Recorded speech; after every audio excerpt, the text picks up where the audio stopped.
ఎర్రయ్య గారని పెద్ద మనిషి, ఆయన్ని కలిసిన ఆయన చెప్తున్నాడు ఇందులో ఏ రకమైన ఇబ్బందులు లేని భూమిది, మాకు కోర్టు ఆర్డర్లు ఉన్నాయి, భూదాన్ పట్టా ఉంది, మేము ఇక్కడ కొంతమంది మేము ఎలక్ట్రిసిటీ కోసం కరెంటు కోసం దరఖాస్తులు పెట్టుకున్నాము, మేము ఇంటి పన్ను కూడా కొంతమందిని కడుతున్నాము, ఇంటి నెంబర్లు కూడా చివరి దాకా వచ్చి ఆగింది. గతంలో మీ ప్రభుత్వం ఉన్నప్పుడు మమ్మల్ని ఇక్కడ ఎవరు డిస్టర్బ్ చేయలేదు, ఎవరు పక్కన కలెక్టరేట్ కట్టినా కేసీఆర్ గారు స్వయంగా వచ్చి అక్కడ మీటింగ్ పెట్టినా మమ్మల్ని ఎన్నడూ చీమకు చేసిన హాని కూడా చేయలేదు, మమ్మల్ని కాపాడుకున్నాడు తప్ప అన్యాయం చేయలేదు.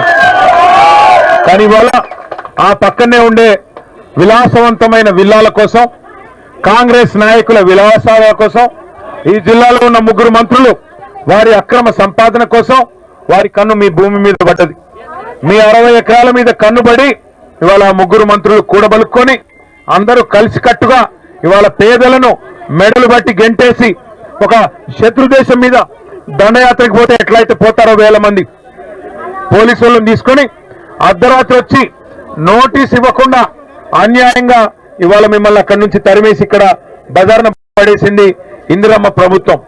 పేరుకి ఇందిరమ్మ ప్రభుత్వం. ఇందిరమ్మ ప్రభుత్వం అంటే ఏంటి? ఇల్లు కూలగొట్టడమా? కట్టుకున్న ఇల్లు కూలగొట్టి పేదవాళ్ళని మెడలు బట్టి రోడ్డు మీదకి తోడమా ఇందిరమ్మ ప్రభుత్వం అంటే? ఇందిరమ్మ ప్రభుత్వం అంటే ఇంటర్మీడియట్ చదువుతున్న పిల్లలు, ఇవాళ ఎంతో మంది పిల్లలు అక్కడ ఉన్నారు చదువుకోవాల్సిన పిల్లలు, వాళ్ళని రోడ్డు మీద వేసి చదువు లేకుండా చేసి వాళ్ళ నోట్లో మట్టి కొట్టి ఇవాళ మీ అందరినీ బజార్లోకి తోసింది ఈ ప్రభుత్వం.